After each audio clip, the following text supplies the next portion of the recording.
Assalamualaikum warahmatullahi wabarakatuh. A'udzu billahi minasy syaithanir rajim. Bismillahirrahmanirrahim. Alhamdulillahi rabbil alamin. Assalatu wassalamu ala asrafil anbiya'i wal mursalin wa ala alihi wa sahbihi ajma'in, amma ba'd.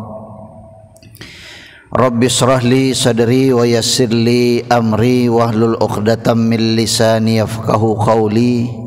Subhanaka la ilma lana illa ma 'allamtana innaka antal alimul hakim wa tub 'alaina innaka antat tawwabur rahim. Yang saya hormati para jamaah Masjid Syuhada yang sama-sama dirahmati oleh Allah Subhanahu wa taala. Puji syukur marilah kita panjatkan kehadirat Allah Subhanahu wa taala, karena pada kesempatan subuh hari ini kita bersama-sama dapat berkumpul dan berhadir di tempat ini dalam rangka mengabdi dan menghambakan diri kita kepada Allah Subhanahu wa taala, yakni melaksanakan salat fardu subuh secara berjamaah, lalu kemudian sejenak sekedar watawasau bil haq watawasau bis sabr, saling nasihat menasihati dalam kebaikan dan saling nasihat menasihati dalam kesabaran. Salawat dan salam semoga senantiasa tercurahkan kehariwaan junjungan kita Nabi besar Muhammad sallallahu alaihi wasallam. Salam penghormatan dan penghargaan juga kita sampaikan kepada para ulama, para muballigh, para da'i, para kiai, para guru-guru agama, para asatiz wal asatizah, para penerus perjuangan Rasulullah sallallahu alaihi wasallam.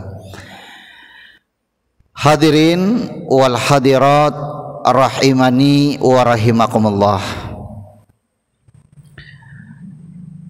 Atas apa yang terjadi pada saudara-saudara kita di Palestina itu tentu mengetuk hati nurani kita semuanya, menyadarkan kita yang selama ini mungkin terlena bahwa di sana ada saudara-saudara kita yang sedang memperjuangkan kehormatan kaum muslimin,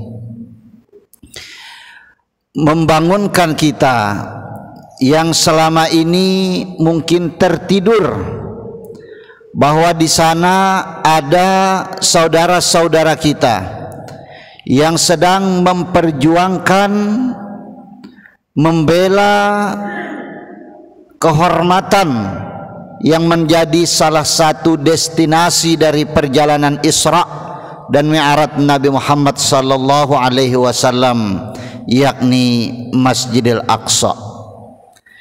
Di negeri nun jauh di sana ada sekelompok manusia, sekelompok umat yang memberikan apresiasi yang luar biasa terhadap kemerdekaan Indonesia pada saat itu, yakni saudara-saudara kita muslim di Palestina.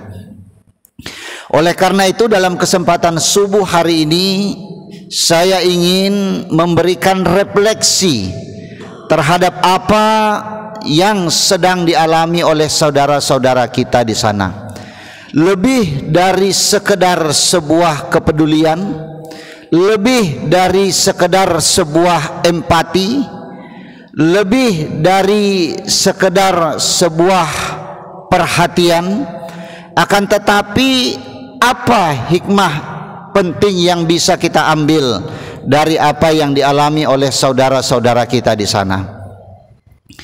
Saudara-saudara kita di sana memang menghadapi cobaan dan ujian yang sangat luar biasa. Akan tetapi apa hikmah yang bisa kita ambil di sini? Nah, ini yang mungkin akan saya sampaikan beberapa menit ke depan. Yang pertama, hikmah yang bisa kita ambil adalah bahwa bagaimana kemudian dalam hidup kita untuk lebih mengedepankan orientasi kehidupan akhirat lebih dari sekedar orientasi kehidupan dunia. Bahwa kita mencari kehidupan dunia itu iya, akan tetapi jangan lupa prioritas orientasi kehidupan kita adalah orientasi kehidupan akhirat. Dan ini yang sebenarnya dicontohkan oleh saudara-saudara kita yang ada di sana. Orientasi kehidupan mereka tidak lagi orientasi kehidupan dunia, tapi sudah orientasi kehidupan akhirat. Mereka sudah tidak lagi memikirkan kehidupan dunianya. Kalau kehidupan dunia, apa yang diharapkan dari kondisi masyarakat yang seperti itu? Untuk urusan ekonomi sudah tidak ada yang bisa diharapkan lagi. Negeri sudah hancur, bangunan-bangunan rubuh, ya. Kehidupan perekonomian sudah tidak berjalan normal. Kalau bukan karena orientasi akhirat, maka sulit untuk mereka tetap bertahan. Di telinga mereka itu senantiasa terngiang apa yang difirmankan oleh Allah Subhanahu wa taala di dalam Al-Qur'an, surah Al-Baqarah ayat 214, bahwa apakah kamu akan mengira bahwa kamu itu akan dimasukkan ke dalam surga sementara kamu belum merasakan apa yang dirasakan oleh orang-orang sebelum kamu. Mereka menderita, mereka merasakan kelaparan dan lain sebagainya, sampai-sampai Rasul dan orang-orang yang bersama mereka itu berkata, mata nasrullah, kapan akan datang pertolongan Allah ini? Ala inna nasrallahi qarib, ketahuilah bahwa pertolongan Allah itu sangat dekat. Jadi kalau bukan karena pertahanan, karena bukan orientasi akhirat itu, mereka tidak bisa bertahan. Jadi ketika ditanya kepada mereka itu, apa yang membuat kalian ini bisa bertahan? Kalau bukan karena surga yang dijanjikan oleh Allah Subhanahu wa taala, kami sudah lari dari kenyataan ini. Tidak sanggup kami menghadapi ini. Tapi karena kami percaya akan ada surga dengan segala kenikmatannya yang dijanjikan oleh Allah Subhanahu wa taala, itu yang kemudian membuat kami bertahan sampai hari ini. Kalau sudah urusan kehidupan dunia, tidak ada yang bisa diharapkan lagi. Maka orientasi kehidupan mereka sudah bukan orientasi kehidupan dunia lagi, tapi orientasi kehidupan akhirat. Makanya saudara-saudara kita di sana, ibu-ibu, orang tua, bapak, kalau mendengar ada anggota saudaranya itu yang meninggal dunia, sedih, pasti sedih, tapi sedihnya bercampur bahagia. Kenapa? Nak, suamiku, istriku, engkau telah lebih dahulu mendapat tiket masuk ke dalam surganya Allah Subhanahu wa taala. Ketika seorang ibu mendengar berita bahwa suaminya meninggal dunia, apa yang ia katakan? Selamat wahai suamiku, engkau telah lebih dahulu mendapatkan tiket masuk ke dalam surganya Allah. Sementara saya belum ada jaminan untuk itu. Orientasi akhirat sudah begitu kental dalam kehidupan mereka, sehingga mereka bertahan menghadapi apa yang sedang mereka hadapi saat itu. Itu yang pertama.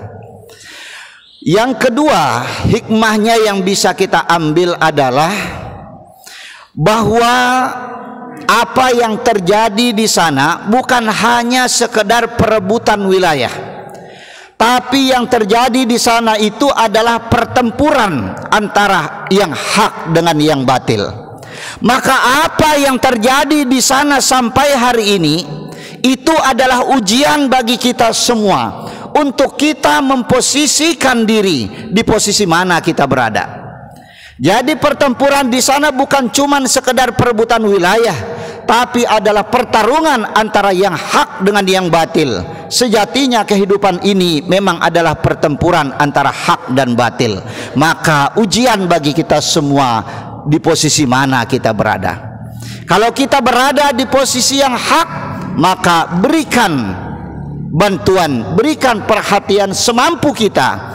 Tapi kalau kita tidak berbuat apa-apa, maka kita telah memproklamirkan diri kita berada dalam posisi yang batil. Nah, oleh karena itu, maka dalam kesempatan ini saya mengajak kepada diri saya dan kita semua, mari kita memposisikan diri kita pada posisi yang hak dengan memberikan kepedulian sesuai dengan apa yang kita bisa. Kita mungkin masih ingat tentang riwayat yang terjadi pada masa Nabi Ibrahim. Ketika Nabi Ibrahim dibakar, seekor cicak meniup api itu. Maksudnya apa? Supaya api itu semakin jadi sehingga membakar Nabi Ibrahim. Meskipun apa yang dilakukan oleh cicak itu tidak memberi dampak apa-apa, tapi dia sudah memproklamirkan dirinya sebagai orang, sebagai makhluk yang berada dalam barisan kebatilan. Lain dengan seekor pipit, dengan moncongnya yang kecil dia ambil air, lalu dia semburkan ke api yang sedang menyala itu. Dengan maksud apa? Dengan maksud supaya api yang membakar Nabi Ibrahim itu mati. Padahal tidak membawa pengaruh apa-apa. Tidak mungkin air yang dibawa dengan moncong pipit itu akan mematikan air yang menyala-nyala, api yang menyala-nyala membakar Nabi Ibrahim. Tidak mungkin. Tapi setidaknya pipit sudah memproklamirkan dirinya, memposisikan dirinya bahwa ia adalah makhluk yang berada di barisan yang hak. Yang kita lakukan mungkin memang kecil, yang kita lakukan mungkin memang biasa, tapi paling tidak kemudian kita sudah memposisikan diri kita pada posisi yang hak. Oleh karena itu, maka dari peristiwa yang dihadapi oleh saudara-saudara kita di sana, minimal dua hikmah ini bisa kita ambil. Yang pertama, hikmahnya adalah membuka pikiran kita untuk mulai saat ini lebih mengorientasikan kehidupan kita kepada kehidupan akhirat. Yang kedua, posisikan diri kita pada posisi yang hak dengan melakukan apa yang kita bisa. Kecil mungkin yang kita lakukan, tapi itu akan menjadi perhitungan nanti untuk kemudian memposisikan diri kita, apakah posisi kita berada dalam al-haq ataukah dalam al-batil.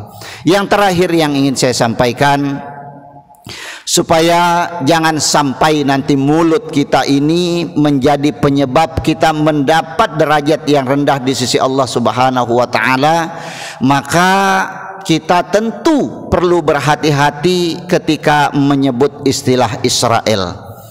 Mungkin sebagian kita sudah tahu bahwa Israel itu adalah nama lain dari Nabi Yakub alaihissalam.